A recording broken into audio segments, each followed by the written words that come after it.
Alors bonsoir à toutes et tous. On va commencer ce webinaire donc de Transparency International France. Merci de vous être connectés. On avait pas mal d'inscrits. C'est plutôt une bonne nouvelle pour un sujet qu'on craignait un peu technique. Aujourd'hui, ce soir, on va essayer d'aborder de façon assez concise. En 1 heure, il fait beau plutôt. On est en fin de journée, donc on va pas vous retenir trop longtemps.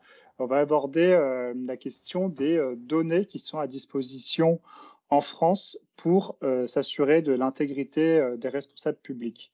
Pour faire une catégorisation assez rapide, aujourd'hui, on a 3 types de jeux de données qui existent à travers même le monde, à travers l'Union européenne. C'est un mouvement qui est mondial, c'est un mouvement de publication de jeux de données. Donc, on a les données entrantes sur lesquelles on va se concentrer aujourd'hui. Donc, ce sont les données qui rassemblent toutes les influences qui peuvent impacter l'élaboration des décisions publiques, donc notamment les déclarations d'intérêt ou de patrimoine des responsables publics, les déclarations d'activité des lobbyistes, qui sont des influences d'intérêt privé sur la décision publique. On a ensuite la deuxième grande catégorie qu'on abordera moins aujourd'hui, mais qu'on pourrait traiter ultérieurement, qui sont les données sortantes, donc les jeux de données qui permettent de quantifier l'action publique. Je pense notamment aux données relatives au marché public, aux données relatives aux dépenses des administrations. Et enfin, troisième grand type de jeux de données dont on dispose aujourd'hui et qu'on n'abordera pas non plus ce soir, ce sont les données relatives au secteur privé purement, donc le registre des bénéficiaires effectifs, par exemple, le registre des commerces et sociétés, etc. Donc, pour revenir au premier jeu de données qui nous intéresse ce soir, les données plutôt entrantes, je suis très heureux d'accueillir Benjamin Monnery et Raphaël Lachaise, qui sont chercheurs et qui ont été des réutilisateurs en fait de ces données entrantes dont on dispose aujourd'hui et qui sont produites par la Haute Autorité pour la transparence de la vie publique, pour laquelle on s'est battu, hein, on a appelé, je ne travaillais pas à Transparency à l'époque, mais en 2013, Transparency était très favorable à la création de la Haute Autorité pour la transparence de la vie publique et aux obligations de déclaration d'intérêt, de patrimoine et ensuite d'activités de lobbying. On est très content aujourd'hui d'avoir des jeux de données à disposition en France pour traiter ces données-là. Évidemment, il y a des critiques à formuler sur ces jeux de données qu'on ne va pas forcément traiter en détail ce soir, mais toujours est-il qu'aujourd'hui, on a quand même des données assez conséquentes. On a plus de 2500 lobbyistes inscrits au répertoire de l'Haute Autorité. On a quasiment 68 000 actions de lobbying qui y sont déclarées. Idem, je crois qu'on a de mémoire 10 000 déclarations d'intérêt de patrimoine qui ont été effectuées auprès de l'Haute Autorité. Donc, on commence à avoir un stock intéressant pour traiter ces données de façon quantitative, puisque, encore une fois, ce soir, on n'abordera pas le versant qualitatif du traitement des données, qui est plutôt un versant qui intéresse les journalistes. Donc, nous, à Transparency, on ne fait pas vraiment de travail d'enquête sur le modèle des journalistes, on n'a pas les compétences, on laisse ça aux médias. Donc, on n'abordera pas cette question ce soir, on se concentrera plutôt sur les aspects techniques de traitement quantitatif des données. Alors, avant de laisser la parole à Benjamin et Raphaël, qui vont vous présenter les réutilisations qu'ils ont pu faire des jeux de données qu'on a évoqués, je vais présenter les réutilisations que nous, on a fait à Transparency International au niveau européen, puisqu'en fait, ce webinaire s'inscrit dans le cadre du projet Integrity Watch, qui est un projet qui est financé par la Commission européenne et qui vise à harmoniser finalement au niveau européen les jeux de données dont on dispose, hein, donc les 3 grandes catégories que j'évoquais à l'instant, entrantes, sortantes et relatives au secteur privé, pour pouvoir les réutiliser dans un outil qu'on a appelé Integrity Watch, qui permettent au grand public et ensuite à toutes les catégories de réutilisateurs que sont les journalistes, les chercheurs, même les startups aujourd'hui, de traiter ces jeux de données pour s'assurer de l'intégrité des responsables publics. Alors, je vais faire une petite démo d'Integrity Watch. Donc, on vient de mettre à jour il y a quelques semaines. Donc, c'est un outil qui permet, n'hésitez pas à me dire si vous voyez bien l'écran, normalement c'est bon. Donc là, dans ce premier onglet, on a les déclarations des responsables publics, donc on a pompé à la Haute Autorité en les enrichissant d'un jeu de données supplémentaire qu'on allait trouver sur le site de l'Assemblée nationale, qui sont les données relatives aux familles, aux appartenances politiques, donc à la fois le groupe parlementaire et le parti politique de rattachement au titre du financement de la vie politique, ce qui nous permet de trier, je vais par exemple faire un tri selon la grande famille qu'on a un peu caricaturé, ou qu'on a un peu simplifié pour des raisons d'utilisation, donc qui rassemble la gauche, NUPES au sens très large. Donc là, ça permet de sélectionner seulement les déclarations d'intérêt des responsables publics, donc parlementaires, membres de l'exécutif, eurodéputés français, ce grand groupe politique, et ensuite de fouiller un peu dans les données et de récupérer les déclarations qui sont déposées à la haute autorité. On a ajouté une petite fonctionnalité par rapport au site de la haute autorité, c'est le surlignage en jaune des modifications ultérieures qui ont été apportées suite généralement à des observations qui sont adressées à la haute autorité quand elle constate qu'il manque des choses dans la déclaration d'intérêt préliminaire.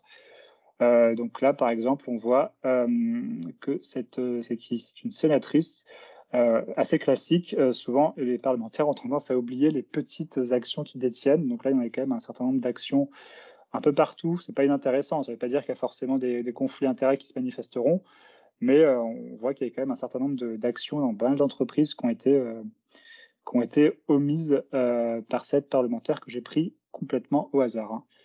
Donc ça, c'est pour la première partie relative aux déclarations d'intérêt. Ensuite, on a une partie relative aux lobbyistes. Donc d'abord, les caractéristiques d'identité des lobbyistes. Donc là, pareil, on peut assez facilement sélectionner les plus gros déclarants. Généralement, c'est les plus intéressants. Donc ceux avec le plus gros le nombre d'activités, de chiffre d'affaires et de montant de dépenses. Et on retrouve sans surprise voilà, les gros cabinets parisiens en ténor comme Public, Séances publiques, etc., qu'on connaît bien. Voilà, c'est les gros cabinets de conseil en lobbying de Paris. Et ensuite, les activités de lobbying, là aussi, l'outil est un peu plus ergonomique. Hein, la haute autorité, elle propose déjà des réutilisations de ses propres données. Mais voilà, on a quelques fonctions supplémentaires comme un nuage de mots, des chargements un peu plus rapides et des filtres un peu plus ergonomiques que ceux de la haute autorité, quoique c'est pas mal amélioré sur ce point de vue, la haute autorité. Alors, je vais faire une petite comparaison parce que c'est intéressant de voir de quelles données on peut disposer à l'étranger et pas en France encore, et qu'on aimerait rajouter à la version française d'Intelligence Watch. Là, par exemple, vous avez en Latvia, c'est la Lettonie, ou Lituanie, je ne sais plus. Donc, vous avez par exemple les dons, les donateurs aux partis politiques. Donc, c'est une donnée dont on ne dispose pas, vu qu'on n'a pas d'obligation en France de publication des donateurs, personnes physiques, aux partis politiques. Nos collègues donc de ce pays balte, donc je ne vais pas dire de bêtises, peuvent eux les uploader sur leur outil Integrity Watch. Donc c'est assez intéressant. Vous avez l'identité là du donateur qui apparaît et des montants parfois assez faibles. Hein, ça remonte jusqu'à 6 euros, moins d'un euro parfois. Donc ça, on n'a pas ça en France. On aimerait bien avoir aussi en France une donnée qui nous manque encore, et peut-être que parmi vous, il y en a qui ont essayé de scraper ces données, comme on dit. C'est les données relatives au rendez-vous des responsables publics. Donc là, la Commission européenne, c'est une obligation. On peut trier, voilà, par exemple Thierry Breton. Là, on a accès à tous ces rendez-vous, en tout cas ceux qu'il a déclarés avec des lobbyistes au niveau de la Commission européenne. Aujourd'hui, en France, on n'a que, en gros, un membre du gouvernement sur deux qui publie ses rendez-vous avec des lobbyistes, et c'est pas toujours dans un format open data. C'est quasiment jamais, parce que 10% des membres du gouvernement le publient dans un format open data. Donc nous, on ne peut pas faire ce travail de réutilisation, ce qui nous embête beaucoup. Et dernier exemple, c'est ce que nos collègues à Bruxelles ont fait avec les données des marchés publics au niveau européen, donc avec les données les TED, comme on dit. European Daily de mémoire, donc qui nous permettent de faire un travail préliminaire de flagage, de signalement des marchés publics à risque. Donc voilà, on a créé un certain nombre de critères de risque pour des marchés publics, par exemple un marché public qui est attribué systématiquement aux mêmes bénéficiaires. Et ça nous permet de faire remonter des marchés publics qui ne sont pas forcément issus de la corruption, mais qui présentent des caractéristiques qui se rapprochent de caractéristiques pouvant laisser augurer d'un phénomène de corruption. Donc ça, on ne peut pas le faire au niveau français de façon certaine parce que le jeu de données, là encore une fois, n'est pas suffisamment propre. Donc voilà, ça c'est à grands traits les réutilisations que nous on fait à Transparency des jeux de données dont on dispose. Encore une fois, parmi vous, il y a sûrement des personnes qui ont peut-être essayé de faire parler ces données. Donc, on consacrera 20 minutes à la fin de la présentation de Benjamin et Raphaël pour échanger avec vous, pour que vous partagiez, si vous avez pu le faire, vos expériences de réutilisation de données. Et je laisse la parole d'abord à Benjamin, c'est ça? On avait dit qu'on commençait par toi, Benjamin. Ouais, Juste nous ok. présenter ta réutilisation. Je laisse Très la bien. parole. Merci beaucoup, Kevin. C'était super intéressant. Et donc, moi, je vais vous présenter plutôt les résultats de mes propres travaux de recherche qui sont basés essentiellement sur les données de la Haute Autorité pour la transparence de la vie publique. Donc, je vais partager mon écran complet, ce sera peut-être plus simple. Et donc, je vais mettre en plein écran. Kevin, si tu peux me confirmer, hein, que vous voyez bien mon écran. Donc, je vais vous parler en fait des principaux résultats issus de mes travaux donc, sur les déclarations des élus auprès de la Haute Autorité. Déjà en vous expliquant en quoi je pense en tant que chercheur qu'elles sont utiles et qu'elles sont aussi exploitables, ces données qu'on peut penser un peu problématiques a priori. Donc pourquoi est-ce qu'on s'intéresse à ces données? Donc, on va parler donc des déclarations d'intérêt, mais aussi des déclarations d'activité et enfin des déclarations de patrimoine. Donc dans le langage de la haute autorité, c'est ce qu'ils appellent les DI, les DIA et puis les DSP. Et donc ça peut être un canal pour à la fois améliorer le contrôle de la société civile sur les élus, leurs comportements, leurs intérêts, mais ça a aussi été utilisé par des journalistes et puis carrément par la justice, par exemple par le PNF, pour faire avancer des dossiers ou pour initier des dossiers qui ensuite vont aboutir à des condamnations ou à des poursuites. Et l'objectif évidemment fondamental pour nous tous, hein, si on est présent ici, c'est qu'on est tous motivés, je crois, par les mêmes objectifs, promouvoir l'intégrité des élus et par là promouvoir l'intérêt général, et puis essayer de restaurer la confiance des citoyens dans la démocratie. Et donc tout mon travail à partir de ces données en tant que chercheur, en tant qu'économiste ici, c'est d'essayer d'évaluer l'efficacité de ces dispositifs de transparence et puis de mettre en exergue certaines limites et donc certains axes d'amélioration. Donc, j'ai tiré tout un tas de travaux de ces données depuis quelques années, depuis 3-4 ans, depuis que je m'intéresse à ça. Mais donc, si certains s'intéressent en détail à ce sujet, vous pourrez retrouver des travaux, par exemple, qui font un bilan depuis 10 ans, depuis les 10 ans finalement, depuis la naissance de la haute autorité. Quel bilan est-ce qu'on peut tirer en termes de probité de transparence au Parlement? Idem du côté des membres du gouvernement. Quelles sont les avancées, les évolutions qu'on a pu observer autour de la haute autorité? Et puis un dernier travail dont je vous parlerai un petit peu qui concerne l'attitude des citoyens comparativement à celle d'experts du sujet. Comment les citoyens ont-ils réceptionné finalement la haute autorité? Est-ce qu'ils la connaissent? Est-ce qu'ils lui font confiance? Et sinon, est-ce qu'on peut agir pour améliorer cette confiance? Tout ça, ça se base et en partie bien sûr sur l'analyse du contenu des déclarations. Donc dans les déclarations, hein, comme on l'a vu avec Kevin, on peut trouver des informations sur les fonctions occupées par les élus, leurs revenus et donc leurs intérêts. Mais ce qui va surtout m'intéresser moi, c'est plutôt les métadonnées. Les métadonnées, c'est en particulier les dates des déclarations. Est-ce qu'il y en a eu plusieurs ou une seule déclaration par le même élu? Est-ce qu'il y a eu des mises à jour ou non? Et donc ça, c'est des informations, donc métadata, qui semblent intéressantes, notamment pour essayer de quantifier ce premier point. Est-ce que la transparence, elle est effective, oui ou non? Donc c'est une question un peu complexe, hein, mais on peut l'approcher de différentes manières. Et donc parmi les statistiques dont je voulais vous parler, il y a déjà la question des délais. Est-ce que les déclarations sont rendues dans le délai légal? Donc, par exemple, pour un parlementaire qui vient d'être élu, il a 2 mois, c'est ça le délai légal, hein, pour déposer sa déclaration auprès de la haute autorité, qu'il s'agisse de la déclaration d'intérêt et d'activité ou la déclaration de patrimoine. Et donc, ce qu'on voit quand on étudie les données depuis 10 ans, c'est que ça a beaucoup changé. En 2014, lors de vraiment la première vague de déclarations, hein, suite à la création de la haute autorité, il y a un tiers environ des députés et des sénateurs qui ont déposé hors délai, et parfois avec des délais assez longs d'ailleurs. Et ce taux a beaucoup diminué, ce taux de retard finalement a beaucoup diminué. Là, en 2022, les députés nouvellement élus, il n'y en avait que 2% qui étaient en retard, qui ne respectaient pas le délai légal.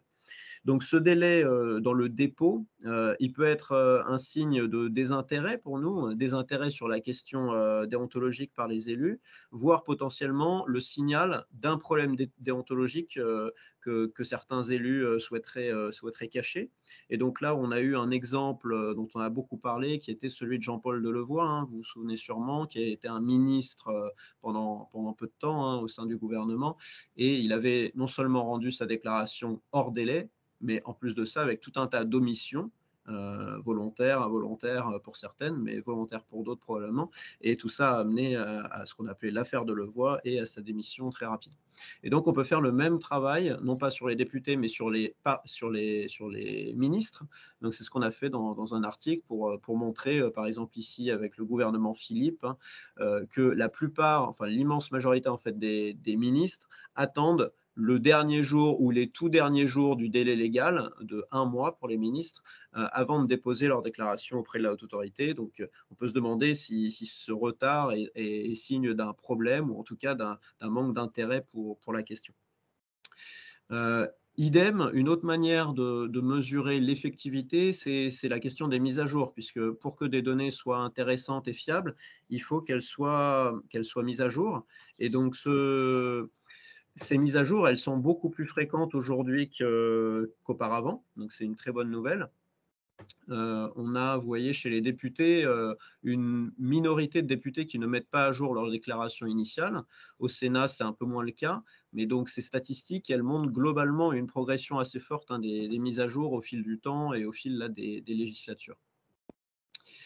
Un autre critère, c'est tout simplement le contenu de ces déclarations. Est-ce qu'il y a beaucoup de cases finalement qui sont renseignées et quelle est la qualité de ces renseignements dans ces déclarations HATVP?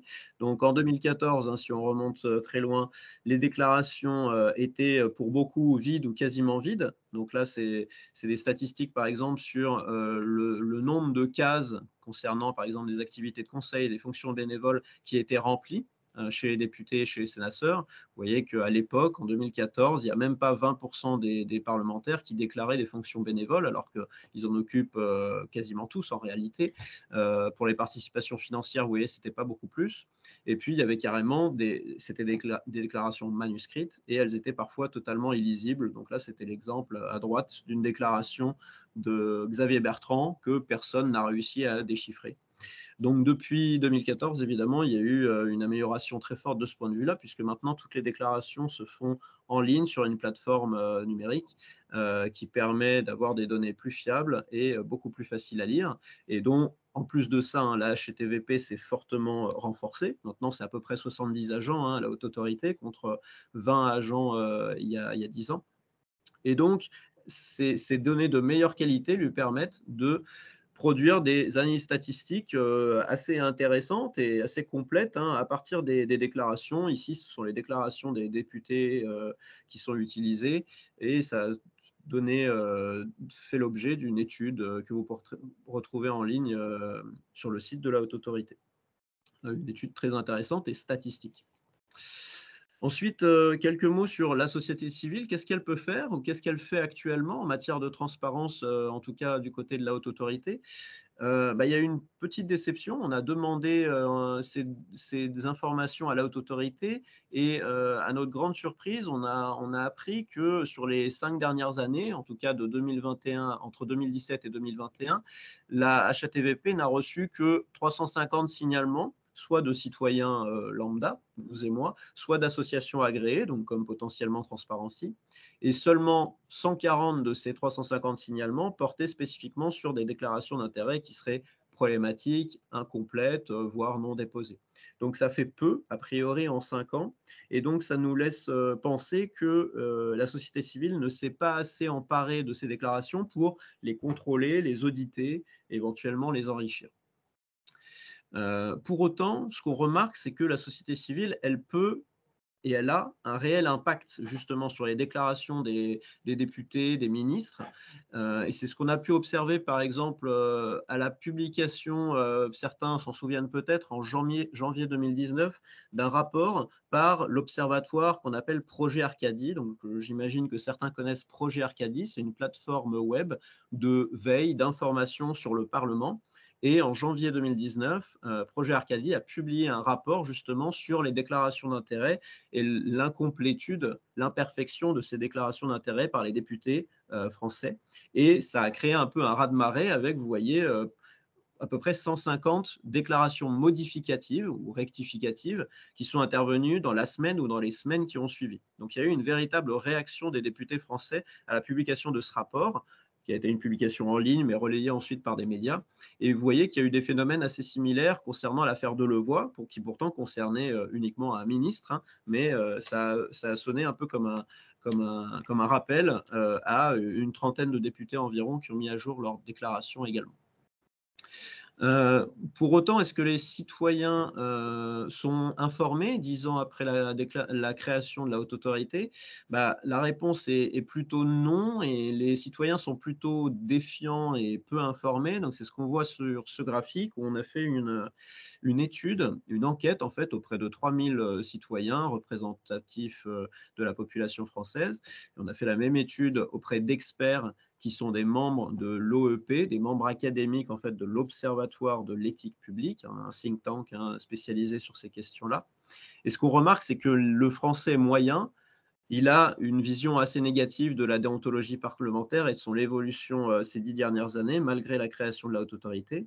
Et puis, peut-être plus grave encore, il y a en réalité peu de citoyens qui connaissent la haute autorité. Donc, certes, 38% en ont entendu parler, mais seulement 9% déclarent bien, très bien ou plutôt bien connaître la haute autorité.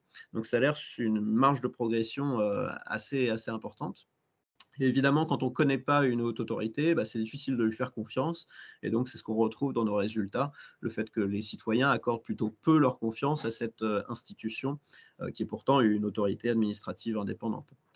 Et donc, justement, on s'est intéressé à, est-il possible d'améliorer la confiance des citoyens en les informant un peu plus sur cette autorité qu'ils connaissent peu ou pas du tout. Et donc, on a fait une étude expérimentale cette fois, où pour la moitié de notre échantillon, on leur donnait de l'information, c'est le paragraphe B que vous voyez là, on leur donnait de l'information pour leur dire qu'avait accompli la haute autorité sur les dernières années. Et donc, sur les dernières années, la haute autorité, vous le savez sûrement, elle a permis de détecter tout un tas d'infractions qui ont donné lieu à des poursuites et même à des condamnations, dont des condamnations emblématiques. Donc, il y a eu Jean-Paul Delevoye, mais il y a eu aussi Patrick Balkany, Alain Griset, etc.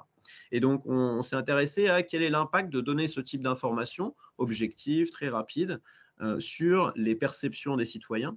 Et ce dont on s'est rendu compte, c'est que ça avait un impact quand même assez important et positif sur les perceptions des citoyens. Le simple fait de les informer, de leur donner des informations assez basiques et évidentes, qui pourraient déjà avoir entendu dans les médias, finalement, ça joue positivement sur leur perception de l'impact de la haute autorité, notamment sur la transparence des intérêts des élus, mais sur aussi tout un tas d'autres indicateurs, la déontologie, l'honnêteté, ou même leur confiance dans le système politique de la démocratie représentative. Donc je vous épargne tous les résultats, mais ils vont tous dans le même sens, d'un effet bénéfique de cette information sur les perceptions.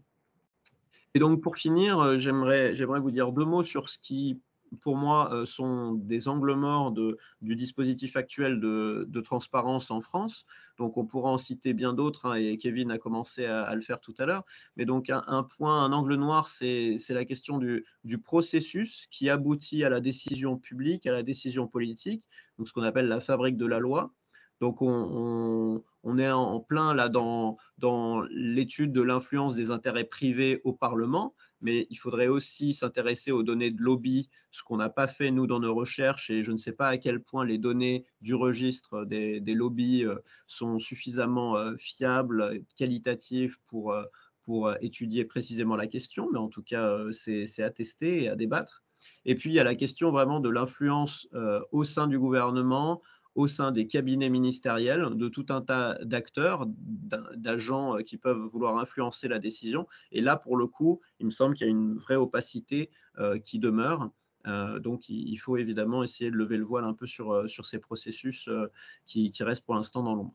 Et puis, le deuxième grand angle mort, selon moi, en tout cas en matière de transparence, c'est l'échelon local, l'échelon public local et politique local, puisque les élus, même de petites communes ou d'intercommunalités, sont de plus en plus soumis aux obligations déclaratives de la haute autorité, sauf qu'on s'aperçoit dans les rapports d'activité notamment, ou en épluchant les données, que les élus locaux sont très peu au fait ou très peu respectueux de ces obligations.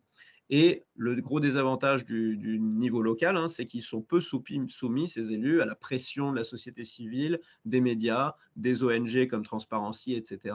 Donc, il est difficile d'agir sur ce public-là. Et donc, c'est là qu'à mon avis, il y a un grand enjeu pour la société civile, les citoyens motivés, intéressés pour essayer d'agir. Voilà, donc je vais m'arrêter là. Merci beaucoup pour l'invitation et puis merci de m'avoir écouté. Super, merci beaucoup, Benjamin. Raphaël, on peut passer directement à toi et après on prendra les questions des participants. On a déjà quelques-unes dans le chat.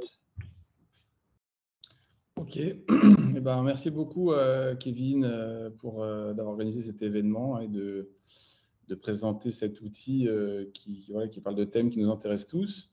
Et merci Benjamin pour le recul que tu prends sur ces données, c'est toujours très intéressant. Alors effectivement, moi je suis mathématicien, donc plus précisément je travaille en probabilité et statistique. Alors statistique, aujourd'hui on parle beaucoup de sciences des données, big data, c'est tout ce qui va être analysé des grands jeux de données un peu complexes. Voilà, aujourd'hui, ce qu'on a sur la HATVP, c'est vraiment des gros jeux de données avec plein d'entrées. Et alors, les mathématiques développent plein d'algorithmes, de choses très complexes. Vous avez sûrement entendu des mots-clés comme deep learning, intelligence artificielle, on en parle beaucoup.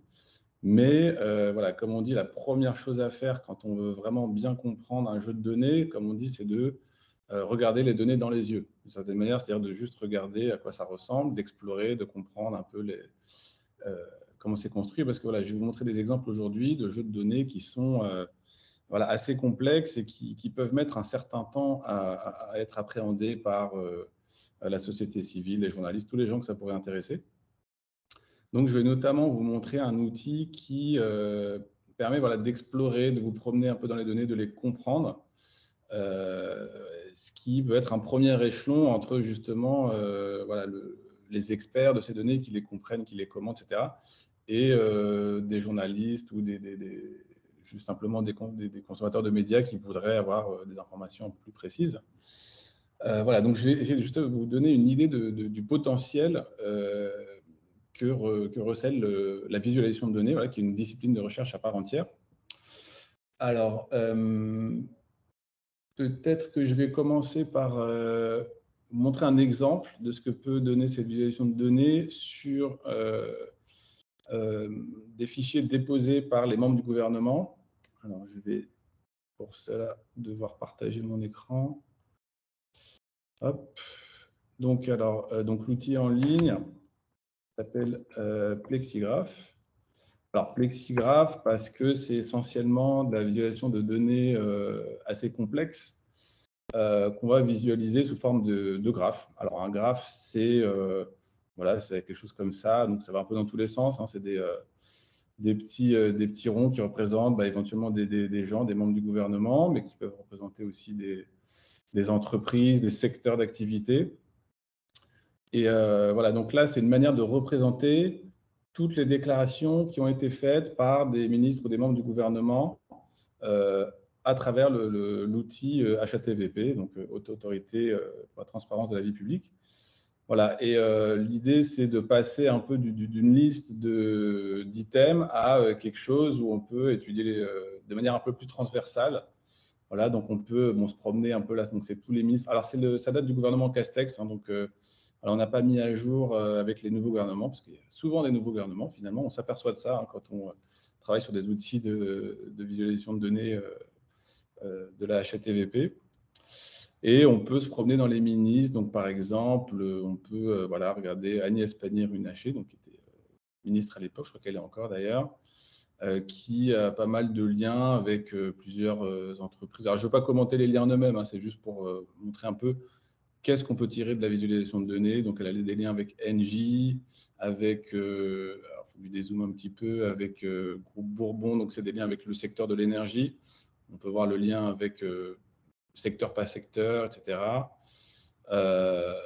On peut aussi zoomer sur un secteur, par exemple le secteur des médias, et voir qu'on a des liens avec plusieurs ministres. Alors après, si on veut plus d'infos sur les liens, donc voilà, on peut cliquer sur un lien et puis voir que… alors il faut bien viser, hein, parce qu'il y a tellement de choses qu'on peut toujours tomber sur autre chose.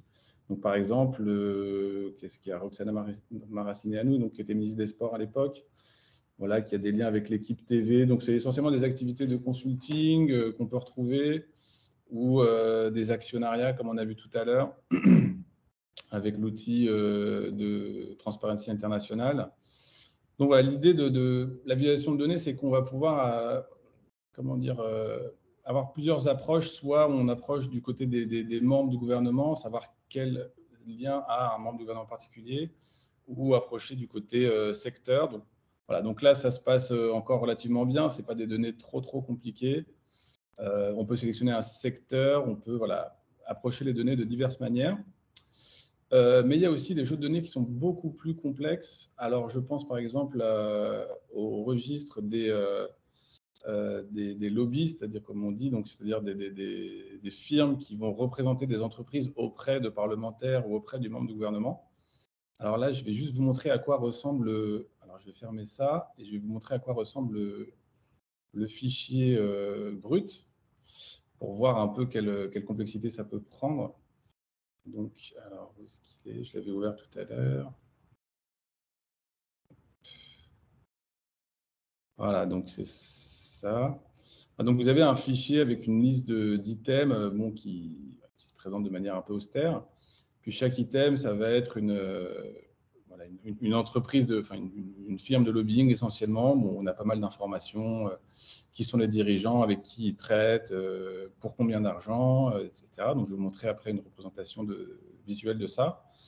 Bon, alors, quand on veut faire des données un peu transversales, par exemple, si je cherche Google, les activités qui ont un lien avec Google, alors, bon, ça prend beaucoup de temps pour ces énormes fichiers. Donc, voilà, il faut que ça charge, donc ça ne va pas très vite. Donc, pendant que ça charge, je vais vous montrer un peu l'outil, la version de l'outil qui a été mis en place par rapport à ça. Alors oui, donc je ne peux pas vous partager deux choses en même temps. Bon, on va attendre que ça charge. Mais essentiellement, on va voir qu'il y a beaucoup de choses qui vont sortir. Et ça va être un peu dur d'avoir une vision un peu globale de tous les liens que Google peut avoir entretenus avec des députés ou autres. Donc, voilà, là, on a quelque chose qui sort ici. Voilà, donc là, je ne vois pas trop où Google intervient, mais on voit qu'il y a un lien avec... C'est pas ici. Alors, je pense que... Bon, voilà, donc là, on a du Google. Bon, Google intervient à plusieurs endroits. Bon, c'est toujours un petit peu austère d'essayer de voir quels sont les liens. Il faut vraiment lire ligne par ligne. Bon, je ne vais pas rester trop longtemps sur ce dossier parce que moi-même, là, je m'y perds. Mais donc, je vais essayer de vous montrer comment on peut avoir une représentation un peu plus, visuelle. Hop. Voilà. Non, c'est pas celui-là.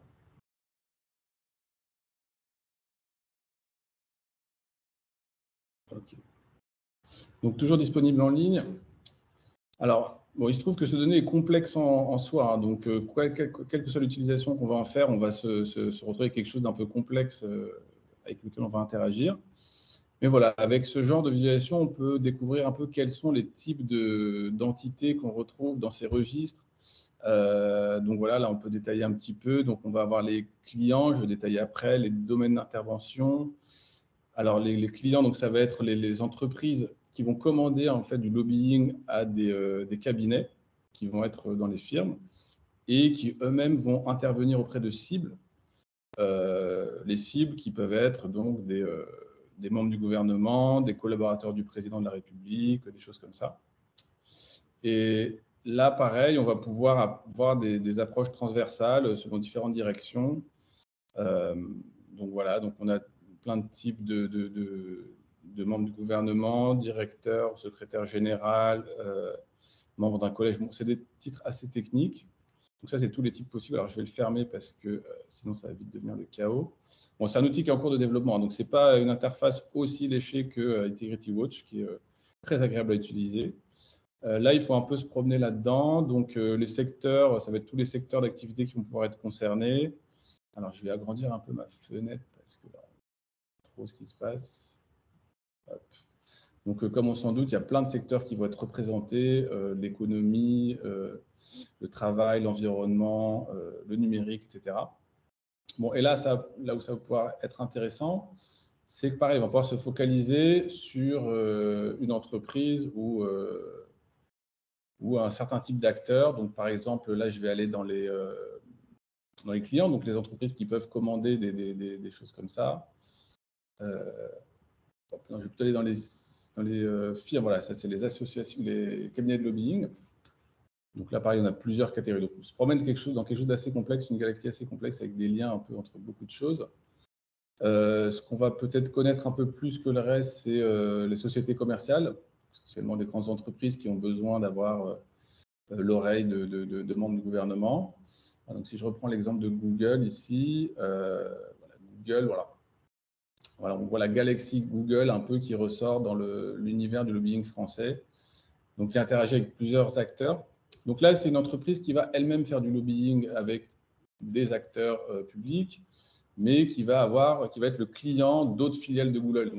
Donc voilà, on rentre assez vite dans des petites choses assez complexes que les boîtes peuvent concocter.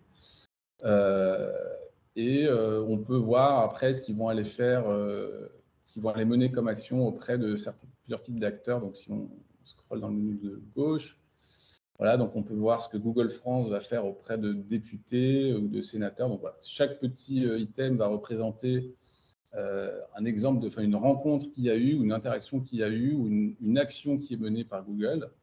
Donc si je prends la première par exemple, voilà, donc c'est une action que Google France mène auprès de députés, sénateurs, collaborateurs. Alors c'est assez vague dans ce registre. Une des choses qu'on pourrait peut-être améliorer à terme, ça serait peut-être de mieux cibler, de savoir qui est ciblé exactement par ces actions, parce qu'on ne sait pas quel député, quel sénateur. Et alors, on peut avoir l'objet de l'interaction. Donc là, dans ce cadre-là, Google communiquait sur la loi Infox, donc sur les dispositifs de lutte contre les fausses informations. Et son but était d'organiser des discussions informelles ou des réunions avec donc des députés, des sénateurs. Voilà, donc tous ces petits liens, ça montre des choses comme ça. Voilà, c'est vraiment tout ça est contenu dans le fichier qu'on trouve sur le site de la HATVP, mais avec des informations qui ne sont pas toujours faciles à extraire. Donc, si je reviens sur Google, on peut revenir un peu sur avec qui il pourrait interagir aussi, avec les membres du gouvernement. Donc, qu'est-ce qu'il pourrait bien vouloir aux membres du gouvernement, Google? Voilà, bon, beaucoup de choses apparemment. Donc, si je prends un item au hasard, alors des fois, c'est un peu du jargon, hein, ça dépend du type de secteur. PPL, alors je ne sais pas ce que c'est, apparemment c'est du numérique. Donc, renforcer le rôle de l'ADOPI, effectivement, ça les intéresse de lutter contre le piratage. Donc, organiser des discussions informelles. Alors, c'est des fois un peu les mêmes textes qui reviennent, établir une correspondance régulière. Donc, on voit vraiment un peu le langage du lobbying, comment les firmes vont un peu interagir avec les parlementaires, comment ils vont essayer de nouer des liens, et puis on peut explorer un peu tout ça. Alors, c'est vraiment des galaxies, voire des constellations qui sont un peu dures à décrypter, mais l'intérêt de ce type d'outil, c'est qu'on peut arriver sans forcément se poser une question trop précise. Hein, la différence avec le fichier un peu brut, c'est que bon, si on veut une information précise, savoir ce qui s'est passé à telle heure entre telle firme et tel type de parlementaire, on va trouver l'information.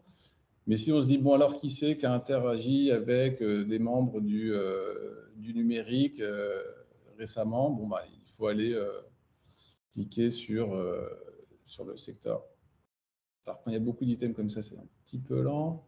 Mais voilà, donc on peut explorer par secteur. Ah, j'ai du mal à cliquer dessus, je vais s'échapper. Voilà, donc on a tous les secteurs. Donc en défense,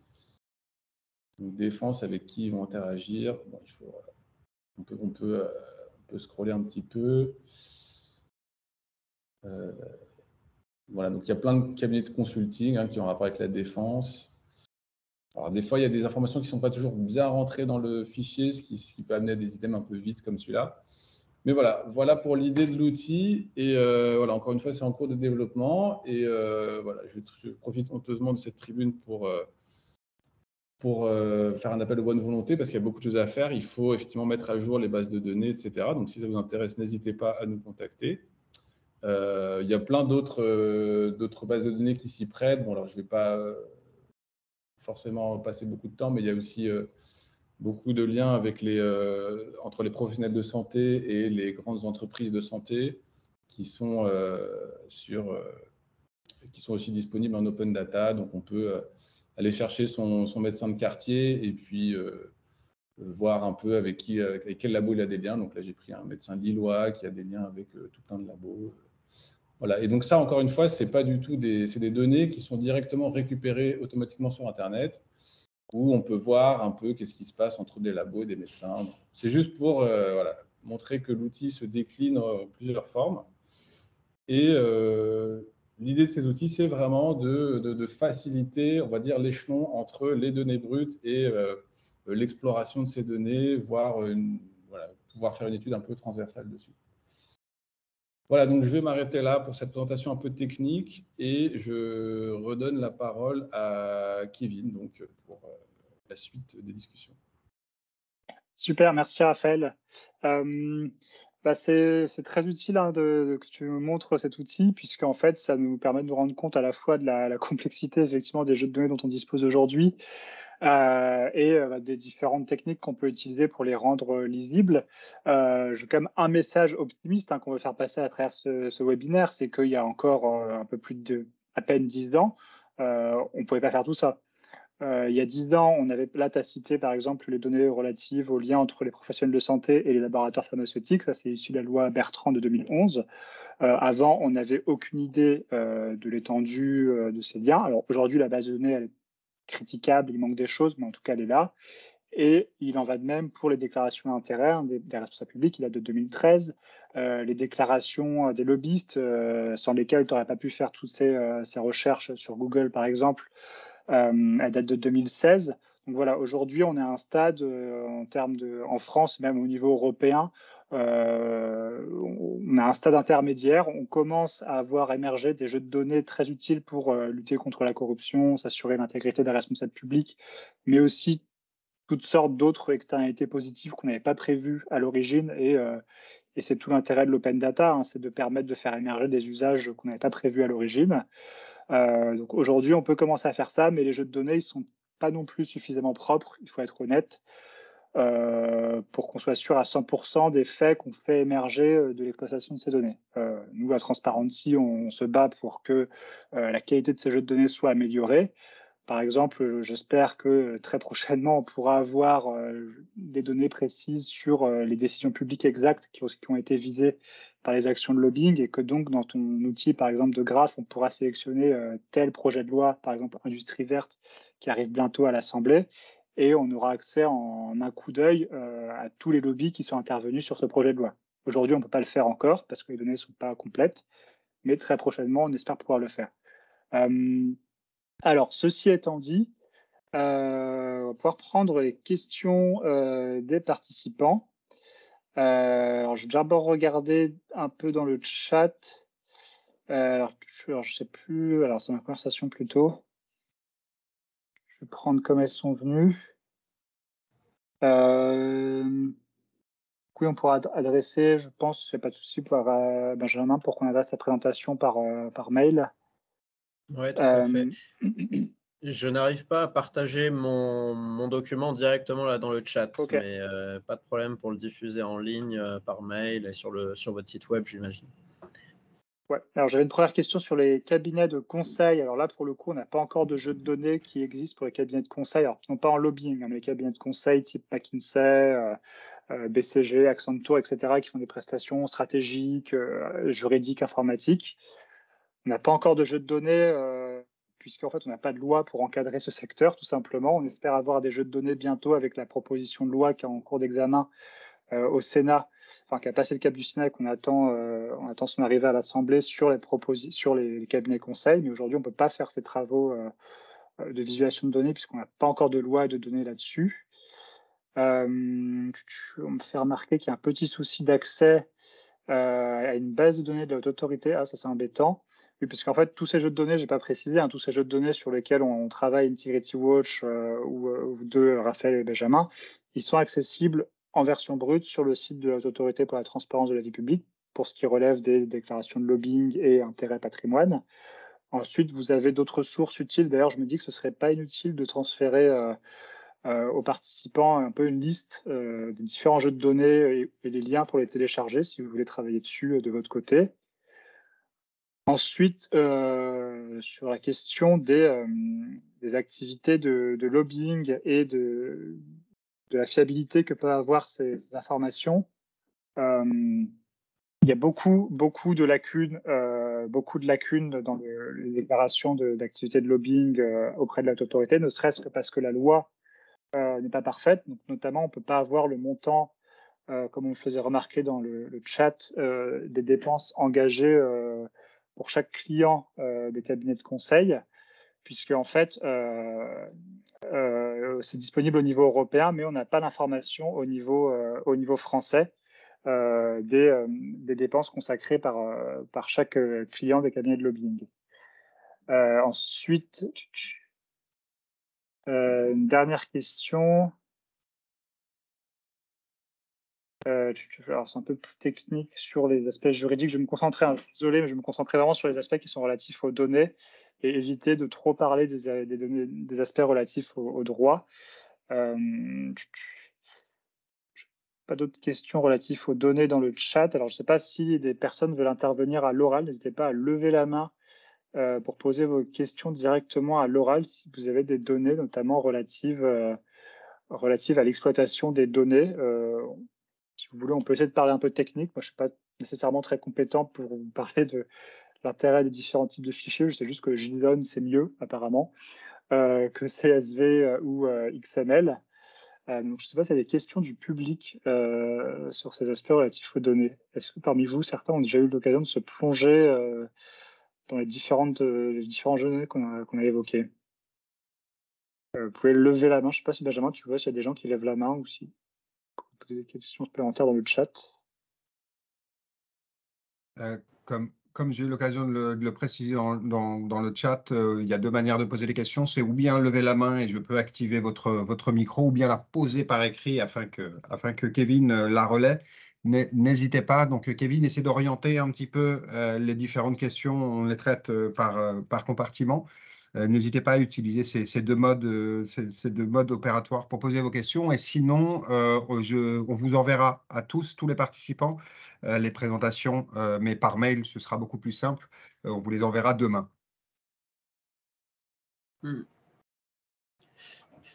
Et juste, moi, en attendant, sur la question des sanctions là, de Bertrand dans le chat, il y a quand même un point intéressant. Donc, est-ce que vous avez accompagné votre réflexion d'une réflexion de juriste pour rendre plus sévères les sanctions envers les élus? Et c'est vrai que concernant les obligations déclaratives auprès de la haute autorité, ce qu'il faut quand même noter, c'est qu'il y a eu maintenant pas mal de dossiers qui ont été transmis, 150 à peu près dossiers qui ont été transmis à la justice par la HATVP au titre de l'article 40 concernant l'absence de déclaration ou des déclarations mensongères, trompeuses, insincères, etc. Donc, qui ont abouti pour déjà certains dossiers à des condamnations et la HATVP en tout cas très souvent suivie par les parquets qui décident de poursuivre quand il y a eu transmission de l'affaire par la HATVP. Pour autant, il y a quand même une petite timidité, que ça soit de la haute autorité, mais aussi des parquets, quand il s'agit de poursuivre simplement l'absence de déclaration ou le retard dans la déclaration. Le retard dans la déclaration, théoriquement, c'est une infraction pénale, évidemment. La peine encourue, là, je ne l'ai plus en tête, mais c'est une infraction pénale. Et il n'y a jamais eu, à ma connaissance, de poursuite pour cette situation-là, alors que, comme je l'ai montré dans les statistiques, il y avait quand même beaucoup, au tout début, notamment en 2014, mais même en 2017, il y avait quand même presque une centaine de députés ou de sénateurs qui étaient en retard dans leur déclaration, ce qui est un peu problématique quand même. Et donc ça milite pour des politiques de poursuite qui soient peut-être un peu plus audacieuses parfois quand même. Et puis ça milite aussi pour ce que propose la HATVP, ce que demande la HATVP régulièrement chaque année en fait, c'est la création d'une sanction administrative qu'elle pourrait elle-même prononcer à l'encontre d'élus qui sont un peu trop en retard et qui réagissent pas trop, pour les inciter à vraiment le faire, parce que la décision de justice, elle intervient peut-être, et puis elle intervient avec un très long délai, ce qui n'est pas très dissuasif. On a Dominique Dalmas qui veut nous poser une question. J'active votre micro, Dominique, allez-y. Voilà, c'est moi. Oui, vous venez d'évoquer les sanctions et on a le sentiment que celles-ci sont peut-être pas, je dirais, à la hauteur ou n'ont pas autant progressé que les jeux de données. Est-ce que ce serait intéressant de travailler sur un jeu de données qui mette en évidence les sanctions, à la fois peut-être administratives et à la fois judiciaires, dans ce domaine-là, hein, au sens large, intégrité, corruption? On a quelquefois, on voit passer, moi je suis à Transparency, donc on voit passer effectivement que tel député, tel maire a été condamné finalement pour des infractions contre la probité au sens large, mais évidemment l'information elle passe et puis on l'oublie. Et est-ce que donc il y a un jeu de données éventuel à créer, ou est-ce que peut-être que vous jugez que c'est pas utile?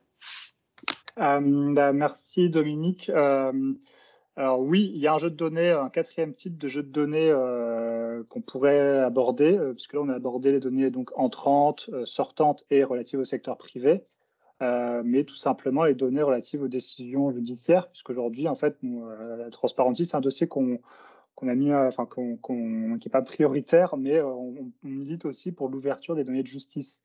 Aujourd'hui, on n'a pas accès à toutes les données de justice de façon ouverte. Alors, il y a un énorme enjeu d'anonymisation des personnes condamnées, parce qu'il y a un droit à l'oubli, bon, il y a le RGPD, etc.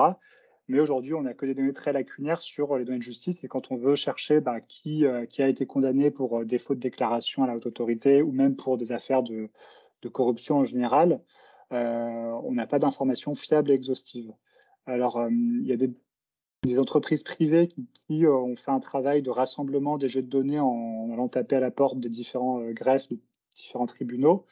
Je vais faire de la pub gratuitement, ça m'embête un peu, mais on en citait plusieurs d'un coup. Il y a Doctrine, il y a Papers qui est arrivé sur le marché récemment et qui a fait quand même un boulot qui a impressionné un peu tout le monde. Hein. Bon, c'est gratuit, donc je les cite facilement puisque leur outil est accessible pour les requêtes individuelles de façon gratuite. Mais on espère voir se généraliser.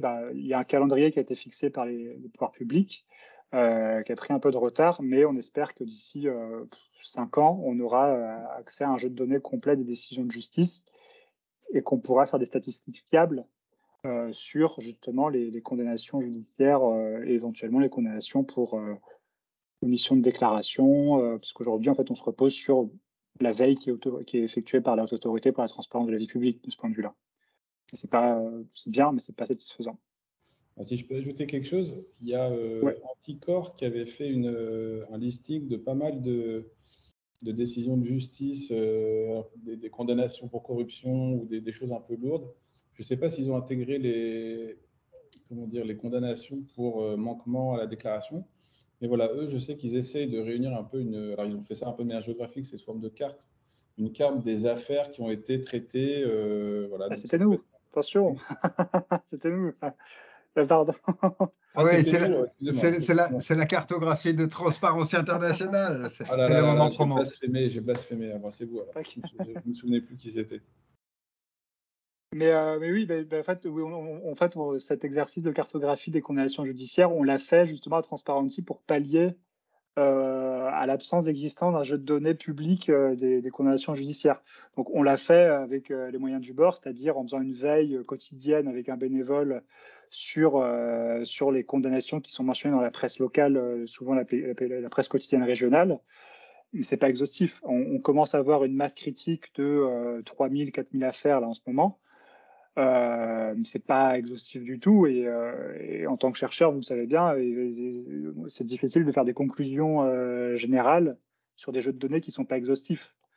Donc aujourd'hui, on atteint une masse critique qui permet de tirer quelques conclusions, mais on est encore loin de la vérité des condamnations pour corruption en France aujourd'hui. Ouais. Justement, là-dessus, vos données justement de l'Observatoire Visualiser la corruption, elles sont vraiment intéressantes et pour le coup, je les ai exploitées. Alors malheureusement, pas sur les questions obligation déclarative où il y en a très très peu de condamnations et à ma connaissance, il n'y en a même pas dans la base de données, mais à vérifier. Mais en tout cas, il y en a très peu.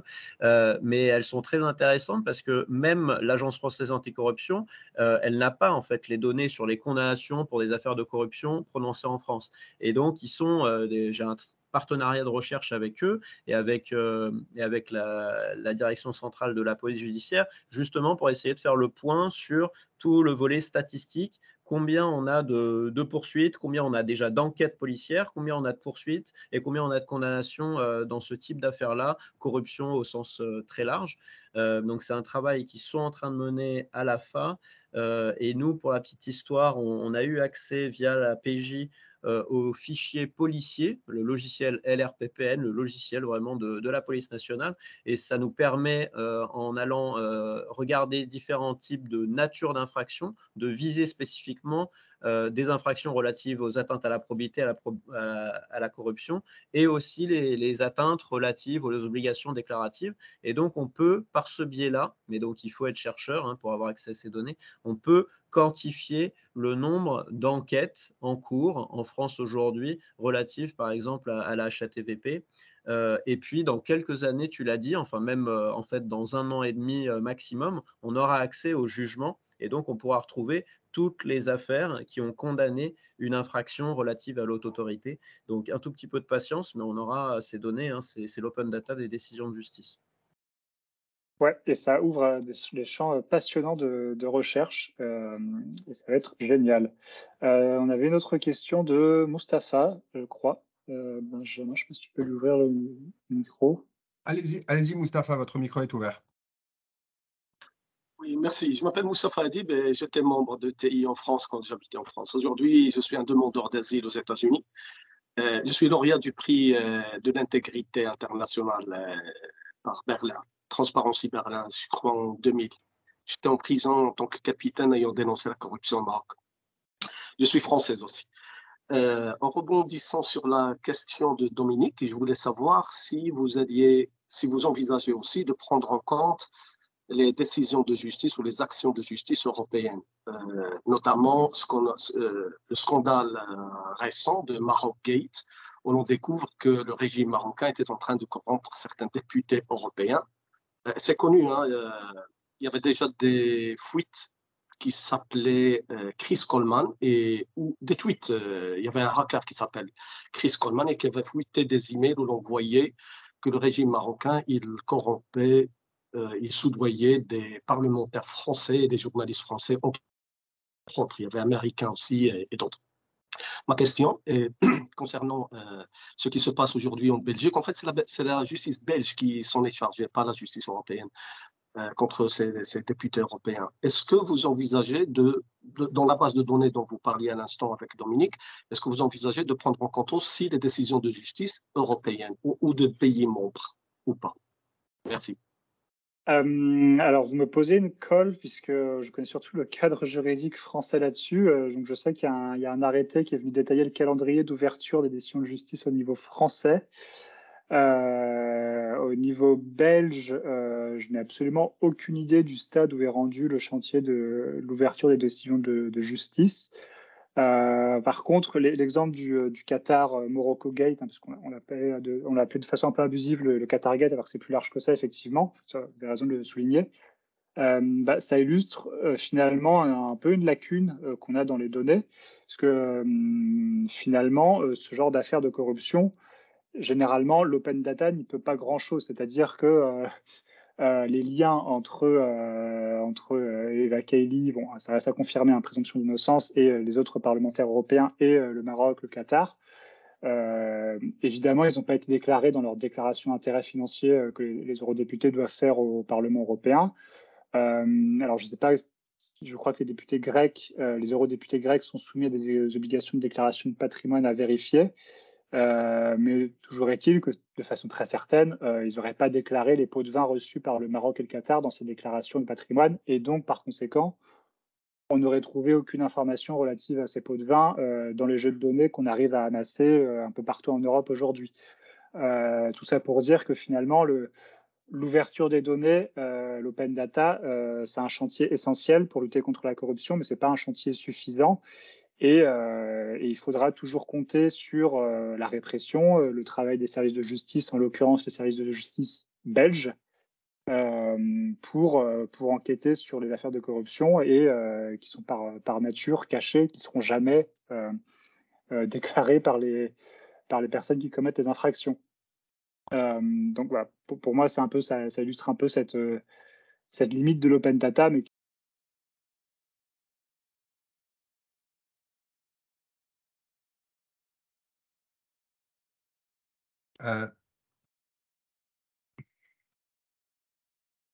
oui, pardon, je répondais à quelqu'un qui est au bureau. Je ne sais plus s'il y avait quelqu'un d'autre qui levait la main. Non, par contre, nous avons deux questions qui sont restées en souffrance dans le chat. Deux questions et une requête. En l'occurrence, on était toujours sur les moyens de la justice, ces parquets surchargés, etc. On en avait une de Thierry Merle sur le name and shame, Kevin, qui est à 19h55. Je pense que ça peut être intéressant. Après, sur l'autre, c'était plus une demande sur laquelle je peux vous laisser regarder, Benjamin et Raphaël, parce que ça concerne des listes d'articles et revues peer reviewer en sociaux. Et je pense que ça, c'est vraiment pour vous. Et vous pouvez éventuellement y répondre par écrit si vous le souhaitez, ou bien on vous enverra des infos par mail en même temps que les présentations. Kevin, sur le name and shame? Sur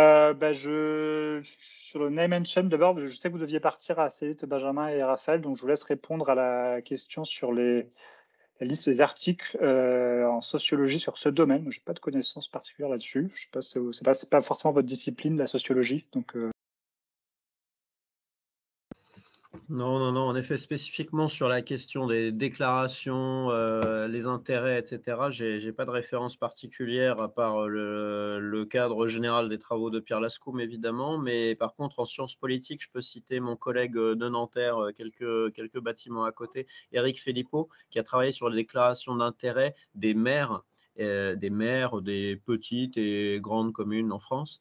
Et c'est assez intéressant, je trouve, d'étudier la question vraiment l'échelon local, comme je disais tout à l'heure, qui est peu traité. On s'intéresse beaucoup aux ministres et aux parlementaires parce qu'il y a plus de données, parce que ça nous intéresse peut-être un peu plus, mais les enjeux au niveau local sont importants. Donc, il y a un article au moins d'Éric Philippot et Abel François sur cette question-là en Sciences Po. Voilà.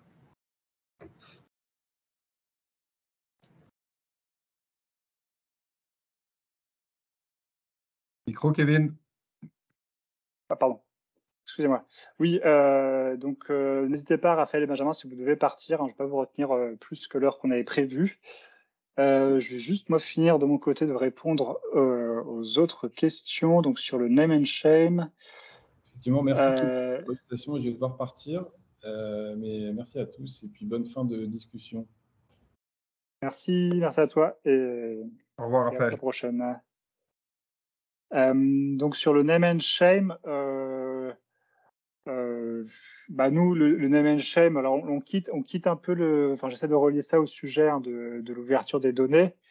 Nous encore une fois, quand on plaide pour l'ouverture de jeux de données, c'est pas nécessairement pour faire ressortir tel cas individuel ou tel cas individuel. Alors forcément, ça peut servir de base les données dont on dispose aujourd'hui sur les déclarations d'intérêt et de patrimoine pour lancer des enquêtes, un côté presse, sur des éventuelles omissions ou des cas de conflit d'intérêts.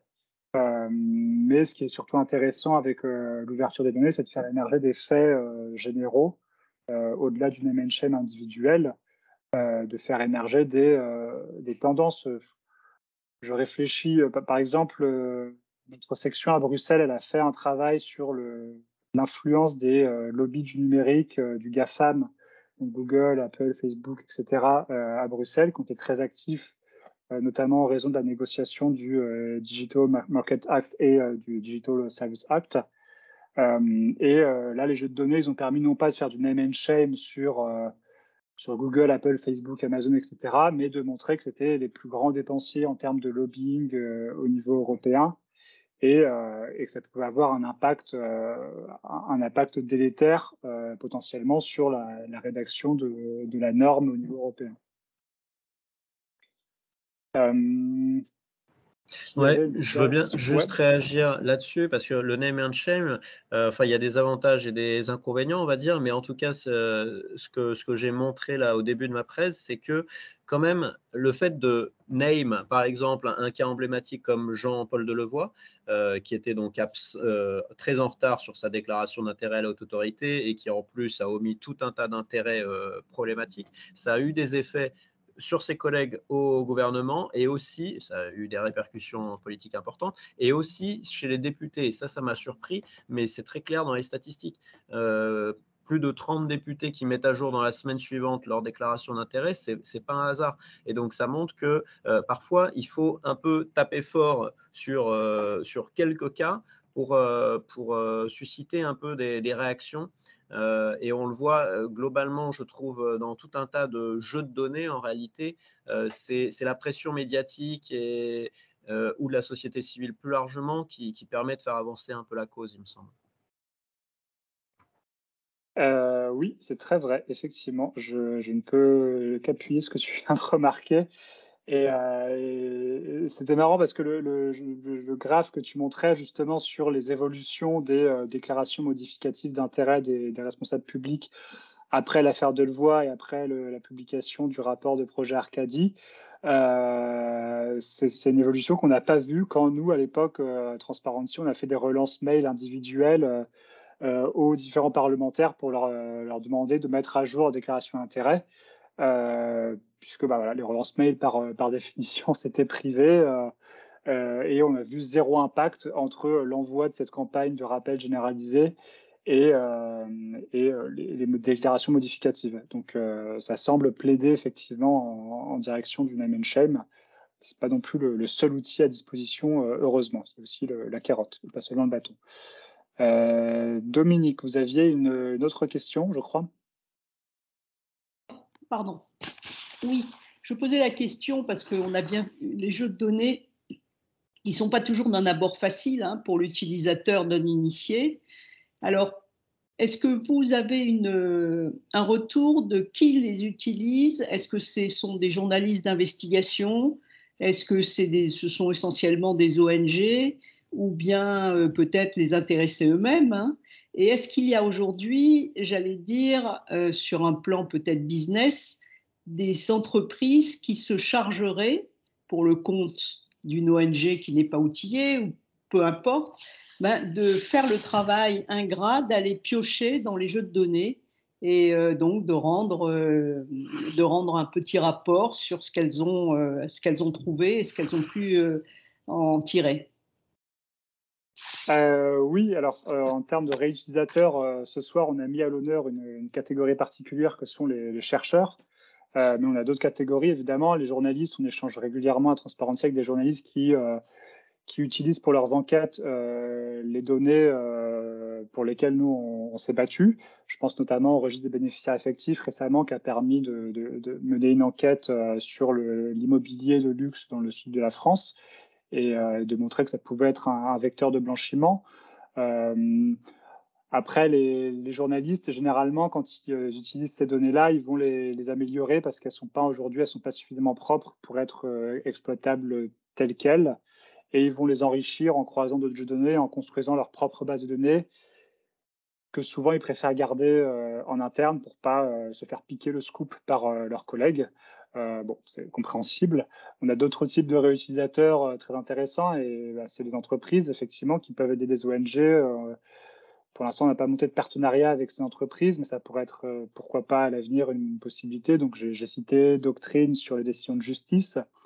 Je recite Paper parce que eux, en plus des décisions de justice, ils ont également inclus dans leur outil de recherche les déclarations d'intérêt des responsables publics. Toutes les données, en plus du registre des bénéficiaires effectifs, toutes les données relatives au secteur privé, que sont le dépôt de brevets, le registre des commerces et sociétés, etc. Et ce qui est vraiment intéressant avec Papers, je n'ai pas d'action chez eux, je suis désolé, mais je leur fais de la pub, c'est qu'ils ont commencé à faire le travail de croisement des données. Et ça, c'est un peu l'idéal qu'on cherche à atteindre, nous, activistes, acteurs de la transparence. C'est que non seulement on est à disposition des jeux de données qui soient individuellement fiables, mis à jour régulièrement, exhaustifs, mais qu'on puisse avoir ce qu'on appelle des clés de jointure, des caractéristiques communes entre tous les jeux de données pour permettre de les relier les uns avec les autres et de construire un super méta-jeu de données qui puisse faire émerger des usages qu'on n'avait pas prédits à l'origine. Donc on commence à pouvoir le faire aujourd'hui avec, je sais pas, par exemple, une clé de jointure qui est très pratique, qui est le nom des personnes physiques avec leur date de naissance, parce que ça permet d'éviter les homonymes. Donc aujourd'hui, avec ces données-là, on peut commencer à relier les données, je sais pas, jusqu'en Secret Paper, c'est donner des responsables publics quand ils sont élus avec les données des sociétés privées, des bénéficiaires effectifs. Donc on peut voir en tapant le nom d'une personne physique quelles sont les sociétés dont elle est bénéficiaire effectif, quelles sont les sociétés qu'elle a déclarées dans sa déclaration d'intérêt. Et là, ça commence à être intéressant parce qu'on commence à voir s'il y a des omissions dans les déclarations d'intérêt. Etc. Vraiment, on pourrait s'étendre là-dessus pendant très longtemps. Je ne sais pas si, Benjamin, il y a des usages comme ça un peu inattendus que tu as vu émerger en croisant les jeux de données, aussi parmi vous, il y a des réutilisateurs qui ont découvert des externalités positives, comme on dit dans le jargon, insoupçonnées. Mais c'est une piste et j'aimerais bien mettre à l'honneur dans le prochain webinaire peut-être, je ne sais pas, mais c'est un peu délicat comme c'est des entreprises commerciales, c'est une entreprise privée. N'hésitez pas si vous avez des remarques à ce sujet, Benjamin, ou parmi le public. Et sinon, on pourra conclure, puisqu'on a dépassé de 15 minutes l'horaire prévu, mais c'est parce qu'il y avait des questions. Je vérifie juste une dernière fois le chat, que j'ai pas oublié quelqu'un. Oui, c'est complexe pour les ondes non initiées, comme le fait remarquer Dominique. Et voilà, on compte sur la publicité qu'on peut faire à travers ces événements pour qu'il y ait des personnes qui ont des compétences techniques qui puissent traiter les jeux de données. On est évidemment très friand de développeurs qui sont des personnes très recherchées aujourd'hui sur le marché du travail et parmi les associations qui n'ont pas les moyens de les payer pour pouvoir exploiter les jeux de données. Donc Bertrand, il y avait une question. Oui, des missions. Justement, c'est exactement pour ça qu'on fait ce webinaire. Est-ce qu'on a des missions à confier à des bénévoles? On pourrait refaire un appel à bénévoles, justement. On parlait de la cartographie des affaires de corruption. Ça, c'est un bénévole qui nous aide à recenser les condamnations dans la presse locale. Voilà, on a d'autres cas de figure. On peut faire appel à des bénévoles, justement, pour mettre à jour des bases de données un peu compliquées à créer tout seul. Je pense notamment au plaidoyer qu'on a fait sur les élections locales. On a créé une base de données des engagements des listes candidates aux élections municipales et où il y a 5-6 bénévoles qui m'ont aidé à l'époque en 2020 à construire le jeu de données et à contacter les différentes listes. Donc c'était très utile d'avoir des bénévoles de ce point de vue-là. Donc on n'hésitera pas à faire des appels à bénévoles en sachant qu'il y a des personnes qui sont motivées. Oui, bien vu, quelqu'un me fait remarquer que les textes sur Integrity Watch ne sont pas toujours à jour. Et oui, je m'étais noté ça et je ne l'ai pas fait. Donc je vois qu'il y a des gens attentifs. Donc ça me motive à mettre à jour la documentation sur Integrity Watch. Merci Claude. Voilà, je crois que j'ai fait le tour. Peut-être que j'ai manqué des questions. Je suis désolé si tel était le cas. Donc, n'hésitez pas à lever la main une dernière fois si j'ai manqué une question. Sinon, on va pouvoir finir le webinaire. Non, pas d'ultime interrogation. Benjamin, tu n'avais pas vu d'autres questions intéressantes que j'aurais loupées? Non, c'est bon pour les questions. Donc, je vous confirme que les présentations des deux universitaires, Benjamin et Raphaël, vous seront envoyées par mail demain et dans les prochains jours pour ceux qui seraient peut-être arrivés en retard. On vous enverra, on publiera, on vous l'enverra par mail et on publiera sur notre site et sur nos réseaux sociaux la présentation en vidéo de tout ce webinaire à toute fin utile. Et, et je vous merci. transfère aussi Oui. la liste des jeux de données qu'on avait évoqués. Je sais qu'ils traînent quelque part et comme ça, si parmi vous, certains veulent se plonger dans les jeux de données, je vous envoie les liens pour télécharger les jeux de données bruts et amusez-vous bien. Voilà, c'est tout ce que je peux vous souhaiter pour finir ce webinaire. Benjamin, tu voulais ajouter un dernier truc? Non, je vous remercie. Alors moi, j'avais un dernier truc qui nous a été soufflé par nos collègues de travail. Il se trouve qu'il y a François Hollande, qui est l'invité de Backseat, la chaîne Twitch de Jean Massier. François Hollande, qui n'est pas n'importe qui, c'est un ancien président de la République, mais c'est aussi un ami de Michel Sapin. Michel Sapin qui a donné son nom à la loi Sapin 2, HATVP Sapin 2, Backseat, François Hollande, la boucle est bouclée. Passez tous une excellente soirée et à très bientôt. Au revoir. Au revoir.